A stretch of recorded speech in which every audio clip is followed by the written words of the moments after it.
My son dug a grave, told me, sign everything over or use it tonight. I'm Gordon Taylor. 3 days later, I buried him instead. Not literally, though.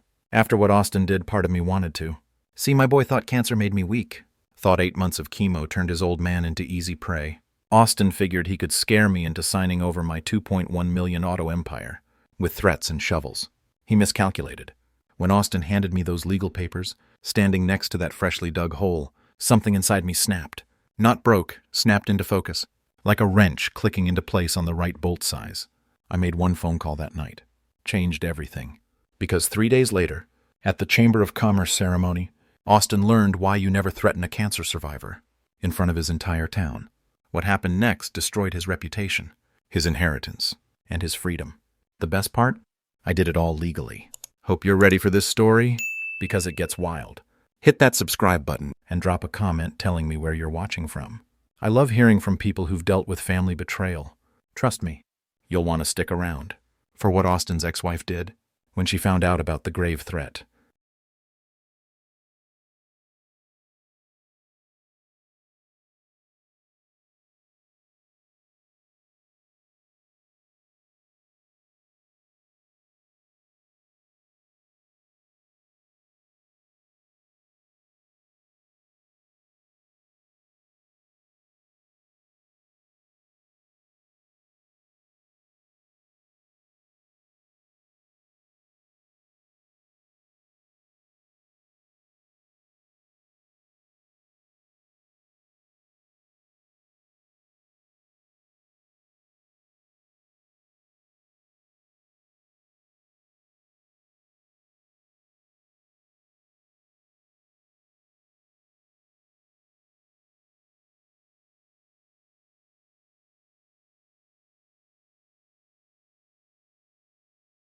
Let me back up 6 months. March 2023. I got the diagnosis that changes everything. Colon cancer stage 3. Dr. Sarah Mitchell at University Hospital didn't sugarcoat it. Gordon, we're looking at surgery, chemotherapy, radiation. This is going to be a fight. I'd built Taylor Auto from nothing. Started in 1994 with a $15,000 loan and 1 service bay. 30 years later, we had 47 bays, 23 full-time mechanics, and a business Henderson & Associates valued at $2.1 million. But cancer doesn't care about your success story. The treatment hit me like a sledgehammer. Lost 43 pounds. Hair gone. Hands shaking so bad I couldn't turn a wrench. Austin saw weakness where I saw temporary setback. "Dad, you're not thinking straight," he'd say during my worst days. "Look at you. You can barely stand up." He started small, questioning my decisions. "Why are you giving Miguel Rodriguez that raise? He's just a mechanic." Miguel had worked for me 12 years. Saved 3 customers from carbon monoxide poisoning last winter. But Austin saw expense where I saw loyalty. Then it escalated. "Dad, you need to step back. Let me handle the books." This from a kid who'd never worked a day in the shop, whose business degree from State University taught him everything except how to earn respect. The second sign came during my chemotherapy. I was getting treatment every Tuesday at the cancer center. Austin would drive me, which I appreciated, but he'd spend the whole ride talking about succession planning and tax implications. "Dad, at your age, with your condition, we need to be realistic. What if something happens? What if you can't make decisions anymore?" I'd sit there, poison dripping into my veins, listening to my own son plan my funeral. But here's what Austin didn't know. While he was counting my money, someone else was actually running my business. Patricia Wilson, Austin's ex-wife. Patricia had her CPA certification from University of Michigan. 15 years of automotive industry experience. When I got sick, she quietly stepped in to handle the finances. No drama, no demands. Just showed up every morning. And kept 23 families employed. The employees loved her. Miguel told me, "Mr. Taylor, Miss Patricia saved us. When you were in the hospital, she made sure every paycheck cleared. Never missed one." But Austin saw betrayal where everyone else saw competence. During one of our Tuesday drives, he exploded.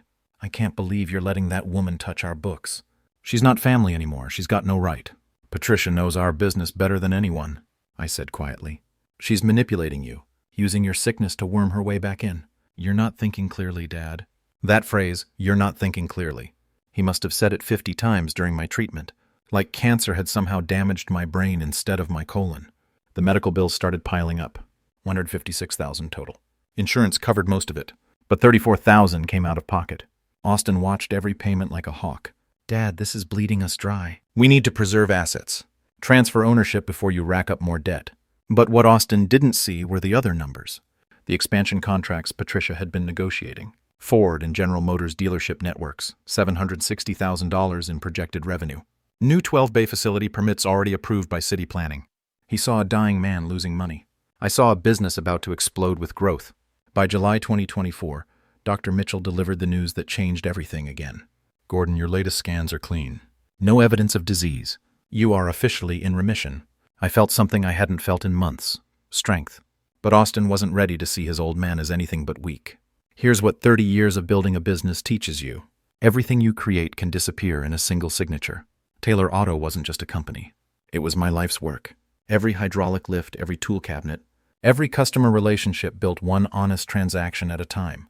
The red brick building on Main Street, where I'd spent more waking hours than my own home. But more than that, it was 23 families depending on steady paychecks. Miguel Rodriguez with 3 kids in college. Sarah Jenkins, single mom supporting her elderly mother.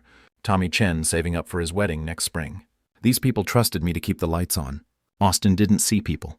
He saw overhead. Dad, you're carrying too much dead weight. Miguel's been here 12 years. He should be managing by now, not just turning wrenches. Sarah's always taking sick days for her mom. Tommy spends half his time on his phone. Those people built this business with me, I said. That's exactly the problem. You're too sentimental. It's not good business. The more Austin pushed for control, the clearer his vision became. Downsize staff, cut benefits, maximize profit margins, turn Taylor Auto into just another corporate service chain. Patricia showed me the numbers Austin didn't want me to see.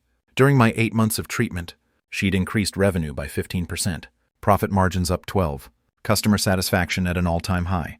How? I asked her during one of our quiet meetings. I listened to the employees. Miguel suggested we offer evening appointments for working families. Sarah recommended we partner with the senior center for discounted services. Tommy figured out how to streamline our inventory system using his phone app. Austin thinks they're dead weight. Patricia's face darkened. Austin thinks anyone who isn't him is dead weight. But here's what scared me most. Austin's legal pressure was working. He'd already contacted 3 attorneys about power of attorney documents, scheduled meetings with estate planners, started telling people I was declining rapidly and needed family intervention. If I stayed silent, here's what I'd lose. First, my employees. Austin had already drafted a restructuring plan that would cut staff by 40%. 12 families suddenly without income, just to pad his profit margins. Second, my reputation. 30 years of honest dealing, and Austin wanted to turn us into a chop shop. Quick fixes, overcharged labor, cheap parts marked up 300%. The Taylor name meant something in this town. Austin would have destroyed that in 6 months. Third, my legacy. I didn't build this business to make my son rich. I built it to prove that hard work and integrity still matter. Austin saw dollar signs where I saw principles. But there was something else Austin didn't know about. Something that would change everything. His gambling problem. Patricia had discovered it by accident while reviewing credit card statements. $89,000 in casino charges. Detroit casinos, weekend trips to Vegas, online poker sites. Austin was hemorrhaging money faster than we could make it. Gordon, you need to see this, Patricia said, showing me the statements. He's been using the business credit card. Look at these dates. Every casino charge matched day when Austin had access to company accounts. He wasn't just planning to inherit the business. He was already stealing from it. How long has this been going on? At least 8 months, right around the time you got diagnosed. So while I was fighting cancer, my son was gambling away our future. And now he wanted legal control of everything. If Austin got power of attorney, those 23 employees would lose their jobs. Our customers would get cheated, and the business I'd spent 30 years building would become his personal ATM machine. That's when I realized something. Austin thought I was weak because I was sick. But there's a difference between being sick and being helpless. And I was done being either. The first real confrontation happened on a Tuesday, September 10th, 2024. Austin showed up at the shop with a briefcase full of legal documents. Dad, we need to talk privately. He'd been building up to this for weeks. Ever since Dr. Mitchell cleared me for normal activity, Austin had gotten more aggressive, more desperate. We went to my office, same desk I'd sat behind for 20 years, same coffee-stained Detroit Lions calendar on the wall. Austin opened his briefcase, like he was conducting a board meeting. I've been talking to lawyers, I figured. Dad, you're 74 years old. You just beat cancer. It's time to be realistic about succession planning. Is it? Austin pulled out the first document, power of attorney forms. This gives me legal authority to make business decisions. If you become incapacitated again. Again, Dad, the cancer could come back. You could have a stroke, car accident, anything could happen. I looked at the papers. Standard language. But the implications weren't standard at all. Austin would control everything. Bank accounts, business decisions, property sales. Everything I'd built would become his personal kingdom. Who drafted these? Morrison Burke and Associates, best estate planning firm in the county. Expensive firm. Austin's jaw tightened. This isn't about money, Dad. It's about protecting our family's future. Our future or your future? What's that supposed to mean? I leaned back in my chair. 30 years of negotiating with suppliers had taught me something about reading people. Austin was sweating. Not from heat, from pressure. Patricia showed me some interesting credit card statements. Austin went pale. What statements? Company credit card. $89,000 in casino charges. Want to explain that? Austin's mouth opened and closed like a fish. Then the anger kicked in. You've been spying on me. It's my business, my credit card, my responsibility to know where every dollar goes. Dad, that's not what you think. Really? Because Motor City Casino charged us $4,000 last Tuesday. Same day you told me you were visiting clients in Detroit. Austin stood up, started pacing. Okay, fine, I've had some bad luck gambling, but that's exactly why we need these documents signed. I've learned my lesson, I can fix this. By stealing more? I haven't stolen anything. Unauthorized use of company funds for personal expenses. That's theft, son. Austin slammed his hand on my desk. Don't lecture me about theft. You've been letting Patricia steal this business right out from under us. Patricia's been keeping us profitable. Patricia's been manipulating you, using your cancer to worm her way back into our family. She's not in our family. She's my employee, and she's doing excellent work. She's my ex-wife. The words hung in the air. Finally, we were getting to the real problem. Yes, she is, and that's your issue to deal with, not mine. Austin pulled out another document. Dad, sign these papers now before you make any more mistakes. No. What? I said no, Austin, I'm not signing anything. Austin's face turned red. Dad, you're not thinking clearly. The cancer treatments, the medication, the stress. You're not making good decisions anymore. There it was again, that phrase. Not thinking clearly. My thinking is fine, son. No, it's not. You're letting my ex-wife run our business. You're questioning my judgment about money. You're acting paranoid and suspicious. Am I? Let's call Dr. Mitchell. Ask her about my mental capacity. Austin grabbed the papers, shoved them back in his briefcase. You know what? Fine. We'll do this the hard way. What's that supposed to mean? It means I'm not going to stand by and watch you destroy everything we've built. If you won't protect this family's future, I will. He stormed toward the door, then turned back. Dad, I love you, but I'm not going to let you ruin us. Because you're too proud to admit you need help. After he left, I sat there for 20 minutes thinking about that conversation. About the fear in Austin's voice. Not fear for me. Fear of losing control. That's when Patricia knocked on my door. Gordon, everything okay? I heard shouting. Come in, Pat. We need to talk. She sat down across from my desk. The legal documents, you knew? Austin's been asking employees about your mental condition, trying to get people to say you're not competent anymore. What did they tell him? Patricia smiled. Miguel told him you solved a transmission problem last week. That stumped 2 ASE-certified mechanics. Sarah said you caught an accounting error that saved us $3,000. Tommy said if you're losing your mind, he hopes he gets the same disease. I laughed despite myself. Loyal crew. They've been with you for years, Gordon. They know who you really are. And who's that? A man who built something worth protecting from people who want to destroy it. That night I went home and thought about Austin's threats. We'll do this the hard way. What did that mean? I didn't have to wait long to find out. 2 days later, Austin showed up at my house with a shovel. The next morning, I did something I hadn't done in months. I drove to Dr. Mitchell's office for a voluntary checkup. Gordon, you're not due for another scan until December. Everything feeling okay? Physically, I feel great, but I need something from you. I explained Austin's pressure campaign, the legal documents, his claims about my mental capacity. I need documentation, written proof that I'm mentally competent. Dr. Mitchell frowned. Gordon, has Austin actually filed for guardianship? Because that's a serious legal process. Not yet, but he's building a case, I can feel it. She spent 45 minutes putting me through every cognitive test she could think of. Memory recall, problem-solving, decision-making scenarios, math problems, pattern recognition, basic reasoning skills. Gordon, your cognitive function is excellent. Better than most people half your age. Can you document that? Absolutely. I'll prepare a full neurological assessment report. Date it, sign it, put it on official letterhead. Thanks, Doc. I might need it. Gordon, be careful. Family disputes over money can get ugly fast. Driving back to the shop, I thought about what Dr. Mitchell said. Ugly fast. Austin was already escalating beyond normal family arguments. At the shop, I found Patricia in the office, working on quarterly projections. Patricia, I need to ask you something personal. She looked up from her spreadsheets. Shoot! When you and Austin divorced, how bad did it get? Her expression darkened. Why do you ask? Because I think Austin's about to do something desperate, and I need to understand how he operates when he's cornered. Patricia set down her pen. Gordon, Austin doesn't just get angry, he gets vindictive. During our divorce, he tried to have me fired from my previous job. Called my boss, told him I was unstable, unreliable. Did it work? No, because I had documentation, performance reviews, client testimonials, attendance records. Austin's good at making accusations, but he's terrible at backing them up with facts. What else? He tried to turn my friends against me, spread rumors about why our marriage failed, made up stories about my character, my work ethic, my integrity. But people who actually knew me saw through it. The truth has a way of revealing itself. Gordon Austin can manipulate people for a while, but eventually his lies catch up with him.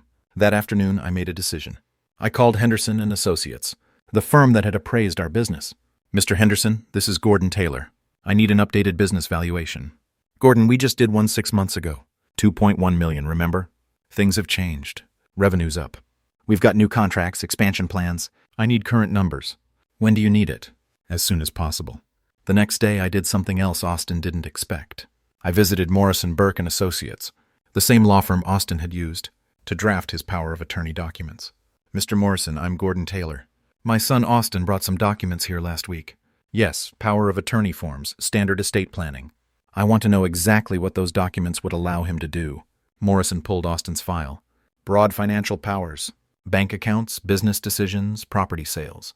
Essentially, he'd have complete control over your assets. Could he sell the business with these documents? Absolutely. Wouldn't even need your signature. What about safeguards, oversight? There are some basic reporting requirements, but frankly, most families don't use them. Power of attorney is based on trust. And if I wanted to revoke that power later? Morrison hesitated. If you were mentally competent, yes. But if Austin has medical documentation suggesting you're not, it becomes complicated. Walking back to my truck, I understood Austin's strategy. Get me declared mentally incompetent. Gain legal control. Sell everything before I could fight back. But Austin had made one critical mistake. He assumed I was the same broken man from 8 months ago. That evening, I called Patricia at home. Pat, I need to know something. During my treatment, you negotiated those Ford and GM contracts. How solid are they? Very solid. $760,000 in guaranteed revenue over 2 years, plus renewal options. What would happen if someone tried to break those contracts? Massive penalties, plus loss of certification status with both manufacturers. It would basically destroy our reputation in the industry. Would Austin know that? Austin's never read a contract in his life. He sees dollar signs, not details. So if he gained control of the business, he'd probably try to cash out immediately, sell to some corporate chain, take the money, and run. Those contracts would become someone else's problem, leaving our employees unemployed. Exactly. That night, I made a decision that would change everything. I called Patricia back. Pat, I want to make you an offer, a business proposal. What kind of proposal? Come to my office tomorrow morning, 9 sharp, and bring your CPA credentials. The next morning would set everything in motion. September 20th, the day Austin brought the shovel. I was in my office reviewing Patricia's expansion projections when Austin's truck pulled up outside. He got out carrying something from the truck bed, a long-handled spade. Still had the price tag from Home Depot. Dad, we need to have a serious conversation. About what? About reality. About what happens when old men make stupid decisions. He walked around to the back of the shop. Our property extends about 2 acres behind the building, mostly storage for old parts. A few abandoned cars we use for training apprentices. Come with me, Dad. Something in his voice made me follow. Austin walked to a spot about 50 yards behind the building. Loose soil, easy digging. He'd obviously scouted the location.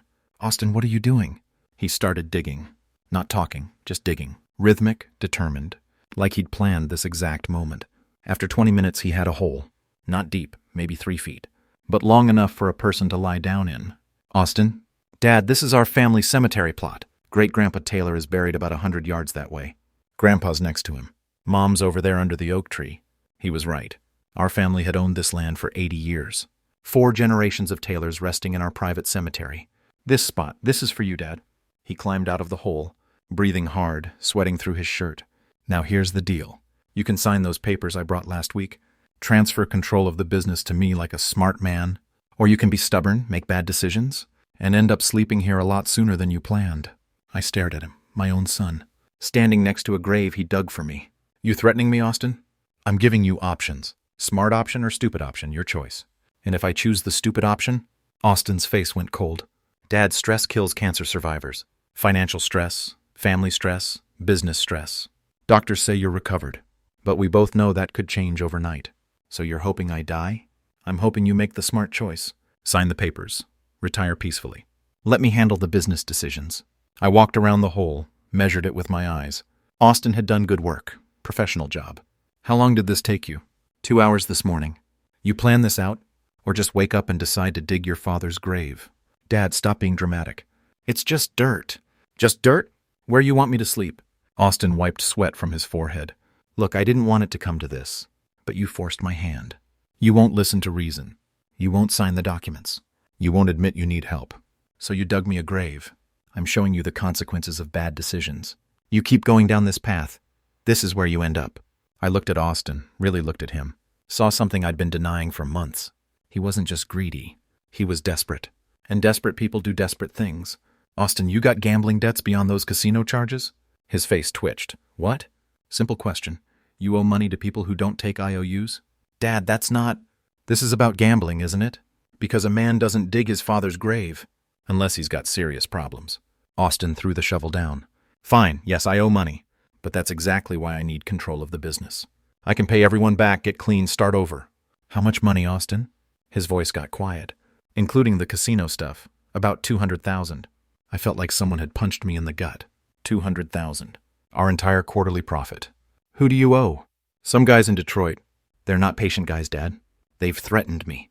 They've threatened my family. They know where I live. They know where you live. Now I understood. This wasn't just about inheritance. Austin had gotten in deep with loan sharks, and they wanted their money fast. So you figure, get control of the business. Liquidate everything, pay off your debts. That's the plan? It's the only way out. What about the employees, the customers, the contracts? Dad, I don't have time to worry about employees. These guys want their money in 30 days, or things get ugly. I walked back toward the shop. Austin followed, babbling justifications. Dad, you have to understand, I didn't plan for this to happen. It just snowballed. First it was weekend poker games, then bigger stakes. Then I was chasing losses. Stop talking, Austin. We reached the back door of the shop. Through the window, I could see Miguel working on an engine, Sarah updating customer files, Tommy organizing inventory. 23 people who trusted me to make good decisions. Austin, you know what your problem is?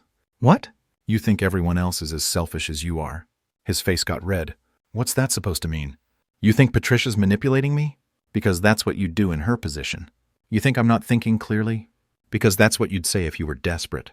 You think I should sacrifice 23 families to save your gambling addiction? Because that's what you'd do. Dad, that's not fair. You dug my grave, son.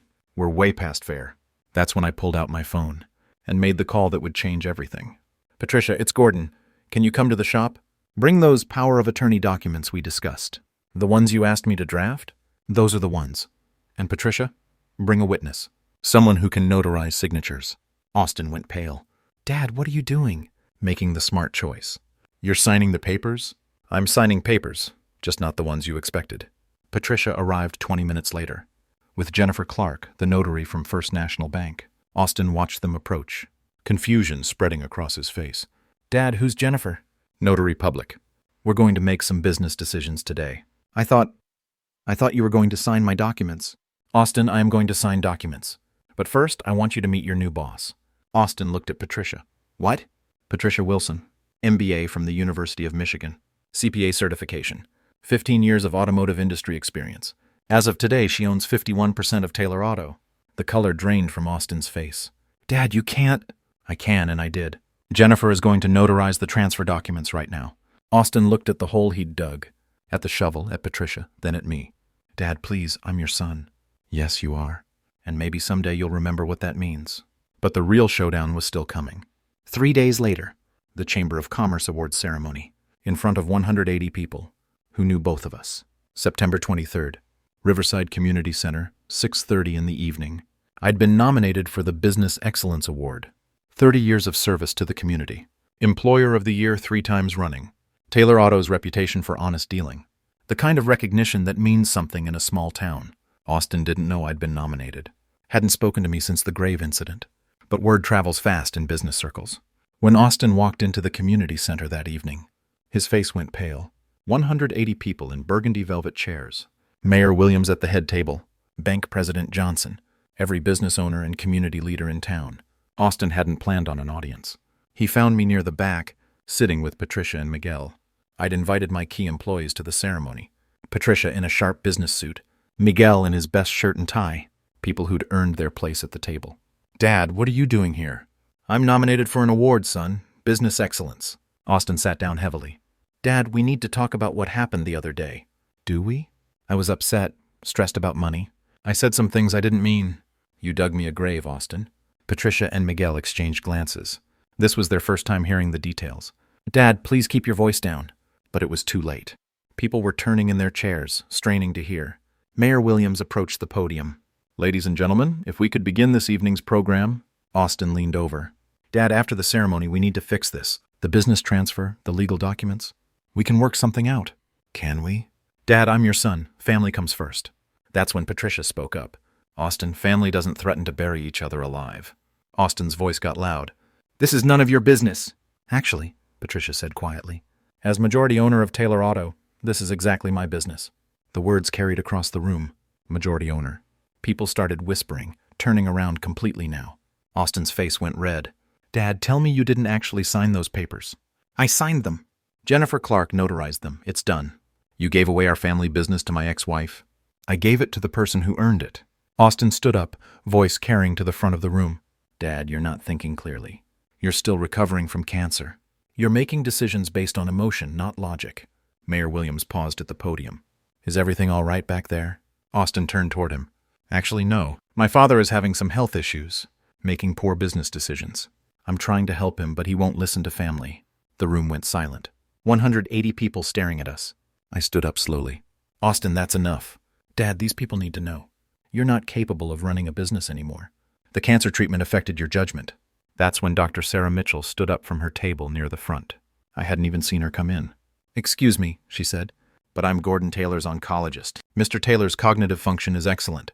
I have current medical documentation proving his mental competency." Austin's mouth opened and closed. "Dr. Mitchell, you don't understand the full situation." "I understand," she said firmly, "that you're publicly questioning your father's mental capacity without medical evidence." Mayor Williams stepped down from the podium. "Perhaps we should take this conversation outside." "No," I said. "Let's handle this right here, in front of everyone." I turned to face the room. "Most of you know me. I've done business in this town for 30 years. Built Taylor Auto from 1 bay to 47. Employed local people. Supported local charities. Paid my taxes. Kept my word." Nods around the room. These people knew my reputation. 3 days ago, my son Austin dug a grave in our backyard and told me I had 2 choices. Sign over my business to him, or plan on using that grave sooner than expected. Gasps from the audience. Mayor Williams looked shocked. Austin tried to interrupt. "Dad, that's not what happened." "You dug a hole, Austin. 3 feet deep, 6 feet long. Told me stress kills cancer survivors. Said I should make the smart choice, or end up sleeping in that hole." Patricia pulled out her phone. "I have photos of the gravesite taken the next morning. Austin left the shovel right next to the hole." More gasps. People pulling out their own phones. Some recording now. Austin's voice cracked. "Dad, you're making this sound worse than it was. I was just trying to make a point. About mortality. About planning ahead. You were trying to scare a cancer survivor into signing over his life's work." Bank President Johnson stood up. "Austin, is this true? Did you threaten your father?" "It wasn't a threat. It was a wake-up call. Dad's not thinking clearly. He's making terrible business decisions. Giving away our family business to someone who's not even family anymore." "Patricia Wilson is family," Miguel called out. "She kept us employed when Mr. Gordon was sick. She earned our respect." "Miguel's right," Sarah Jenkins added. "Patricia saved our jobs. Austin never even worked in the shop." Tommy Chen stood up. "Mr. Austin, you told me I spent too much time on my phone, but my inventory app saved the company $12,000 last quarter." One by one, Taylor Auto employees started standing, defending Patricia, defending me, explaining how the business actually worked, while Austin was busy gambling. Austin looked around the room, saw the faces of people who'd known him since childhood, saw their disappointment, their disgust. "This is ridiculous," he said. "You're all being manipulated by a woman who's using my father's sickness to steal our family business." That's when Jennifer Clark, the notary, spoke up. "Mr. Austin, I witnessed your father's signature 3 days ago. He was completely coherent, asked detailed questions about the legal implications, and understood exactly what he was signing. There was no coercion, no manipulation." And Dr. Mitchell added, I have Gordon's neurological assessment from that same day. Perfect cognitive function.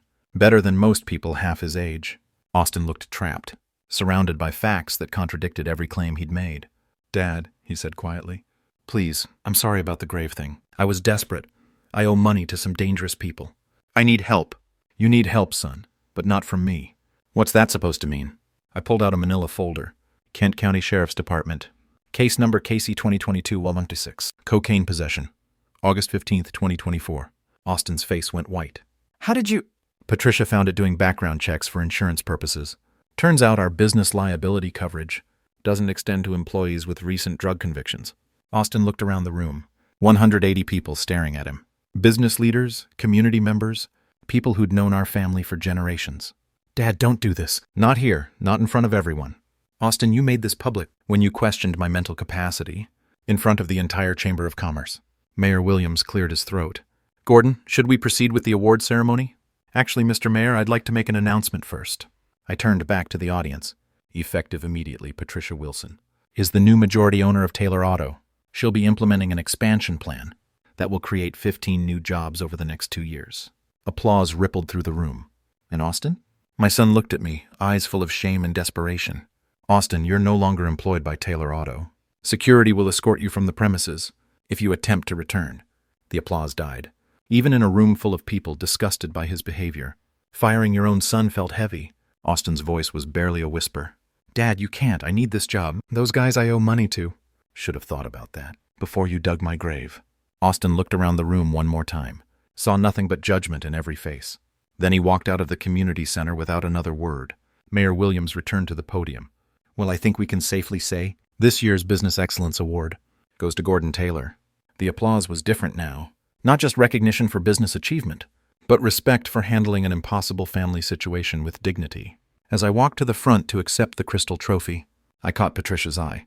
She was smiling, but there were tears on her cheeks. After 30 years of building something worth protecting, I'd finally found someone worthy of inheriting it. The next morning, Patricia and I met at First National Bank to finalize the business transfer. Jennifer Clark had prepared all the documents: stock transfer agreements, updated business registration, new signature cards for company accounts, everything legal, everything documented, everything permanent. "Gordon, are you absolutely certain about this?" Jennifer asked. "Transferring majority ownership is irreversible." "I'm certain." Patricia sat across from me at the conference table. "Gordon, I want you to know something. This isn't about revenge against Austin. This is about protecting what you built. I know the employees, the customers, the reputation you've earned. I won't let anyone destroy that. That's why I chose you." We signed document after document. Patricia Wilson, 51% owner. Gordon Taylor, 49% owner. Austin Taylor, 0% owner. "What about succession planning?" Jennifer asked. "If something happens to either of you?" Patricia looked at me. "I'd like your thoughts on that, Gordon." Miguel Rodriguez, 12 years with the company. Master certification, respected by everyone. He should have the opportunity to buy in as partner. Agreed. More signatures, more documents. Miguel Rodriguez, designated successor, with option to purchase 25% ownership over 5 years. When we finished, Jennifer smiled. "Congratulations. You're now the proud owner of a thriving business." Patricia laughed. "No, Jennifer, we're now the proud owners of a thriving business." That afternoon, we called an all-hands meeting at the shop. 23 employees gathered in the main bay. Miguel, Sarah, Tommy, and 20 others, who'd built Taylor Auto with their hands and loyalty. "Everyone knows what happened at the chamber ceremony last night," I said. "Austin's no longer with the company." Some nods. No one looked surprised. Patricia Wilson is now majority owner. I remain as minority partner and senior advisor. Tommy raised his hand. "Mr. Gordon, what does this mean for us?" Patricia stepped forward. "It means job security. It means the expansion plans we've been discussing are moving forward. It means 15 new positions over the next 2 years." Sarah spoke up. "What about benefits?" "Improved health insurance package starts next month. Dental and vision included." Miguel grinned. "What about that profit-sharing plan you mentioned?" 10% of quarterly profits, distributed among employees based on performance and tenure." The room erupted in cheers. These weren't just jobs anymore. These were careers with futures. After the meeting, Miguel pulled me aside. "Mr. Gordon, I heard about the succession plan, the partnership opportunity." "You serious, sir? I've worked for you 12 years. Best job I ever had. If you think I'm ready for ownership..." "Miguel, you've been ready for years. I just needed to find the right structure. That evening, Patricia and I stayed late, going over expansion contracts, the Ford dealership agreement, the GM service certification, the new 12-bay facility permits. Patricia, can I ask you something personal? Sure. Why did you really help me during the cancer treatment? You and Austin were already divorced. You had no obligation. Patricia set down her pen. Gordon, when I married Austin, I thought I was joining your family, the Taylor family. People who worked hard, treated others fairly, built something worth preserving. But Austin never understood what made your family special. He saw dollar signs where you saw relationships. He saw overhead where you saw loyalty. So when you got sick, I saw a chance to prove that some people still believe in doing the right thing, even when no one's watching, even when it costs you personally. Gordon, helping you cost me nothing. It gave me purpose.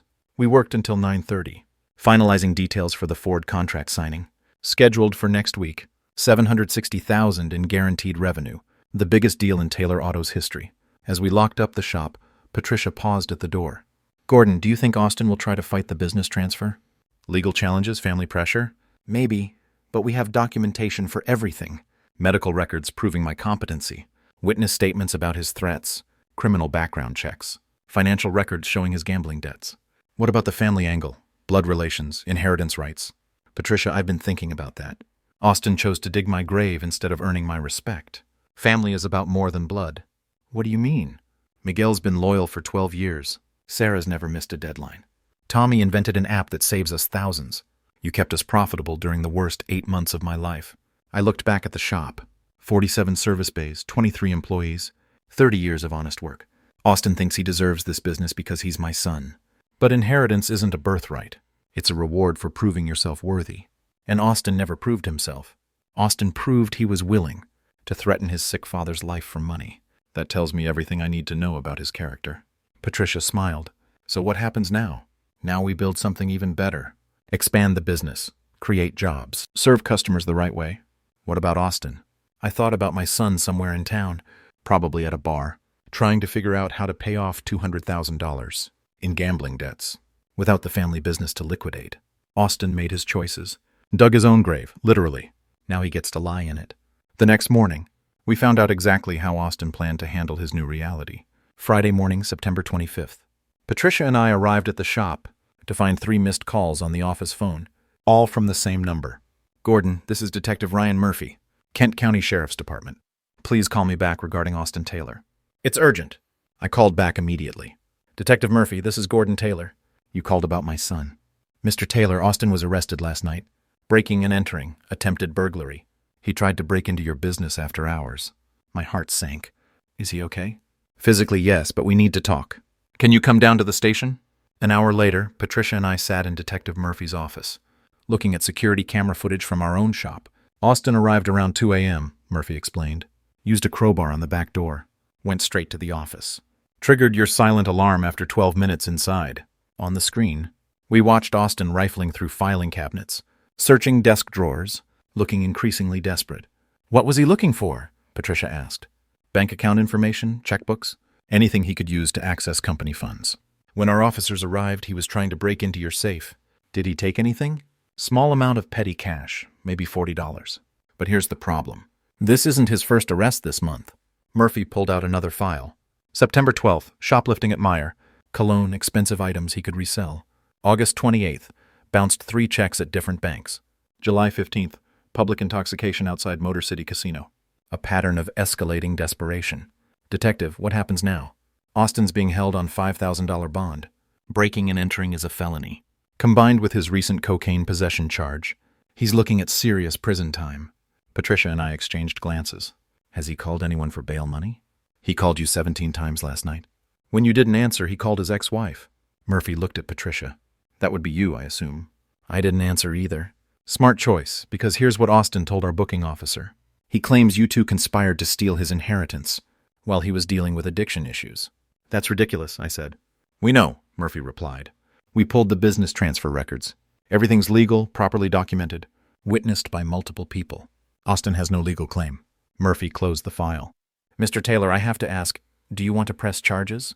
The question hung in the air. My son, sitting in a jail cell, facing felony prosecution. The same son who dug my grave 3 days earlier. Detective, if I don't press charges, what happens? Austin probably gets probation for breaking and entering, but the cocaine charge still stands.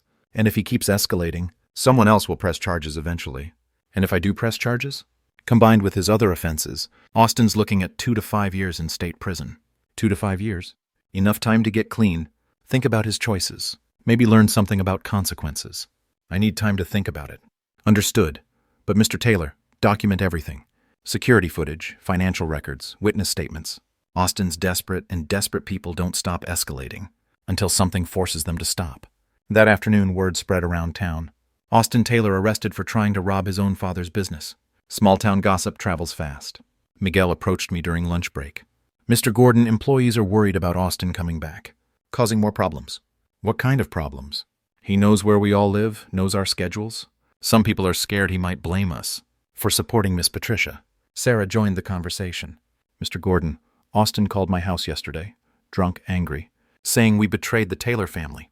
What did you tell him? I hung up, but he called back 3 times.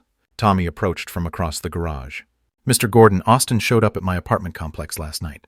Security cameras caught him trying to slash my tires. This was escalating beyond family drama.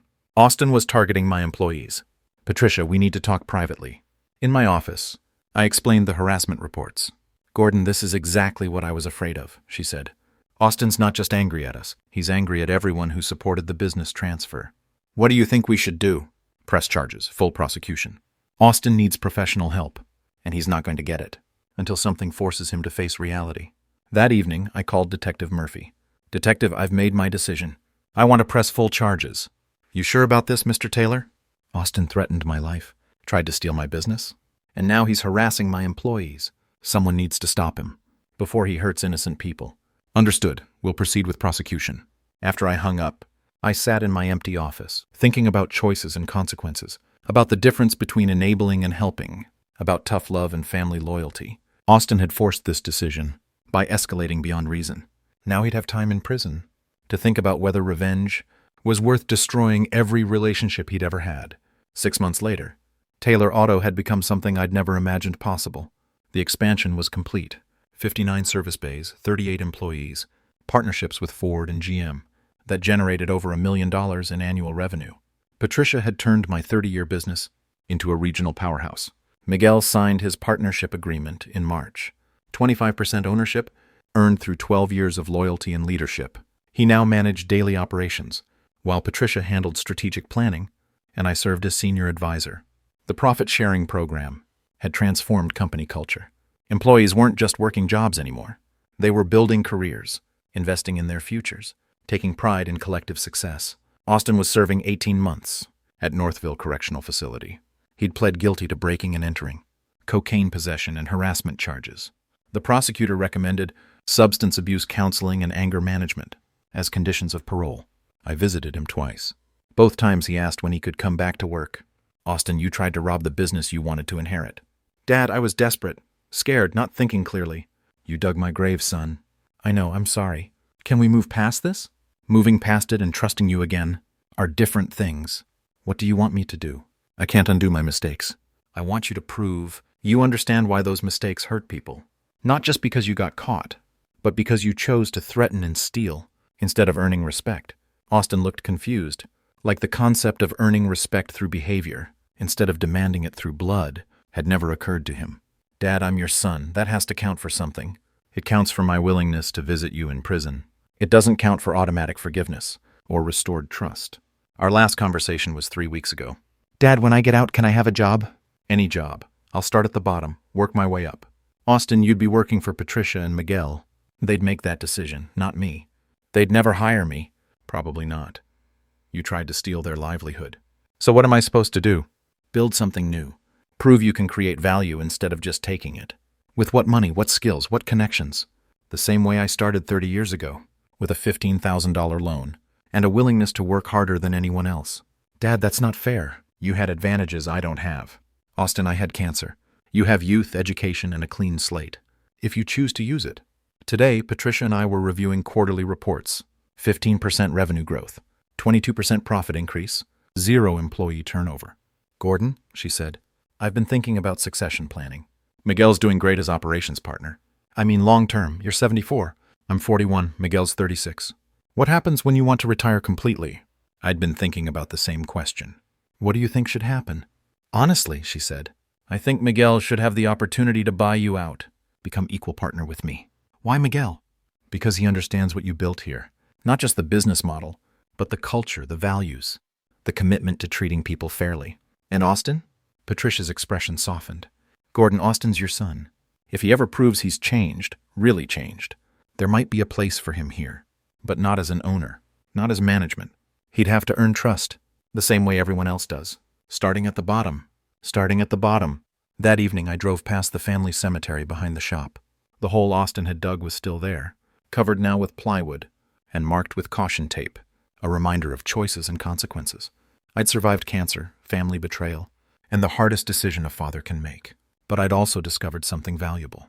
Blood makes you related, but loyalty makes you family. Patricia, Miguel, Sarah, Tommy, and 23 other people had proven their loyalty when it mattered most. They'd earned their place. In the Taylor Auto family through actions, not genetics. Austin would have to do the same. If you're watching this, please subscribe and let me know where you're watching from. And remember, respect isn't inherited.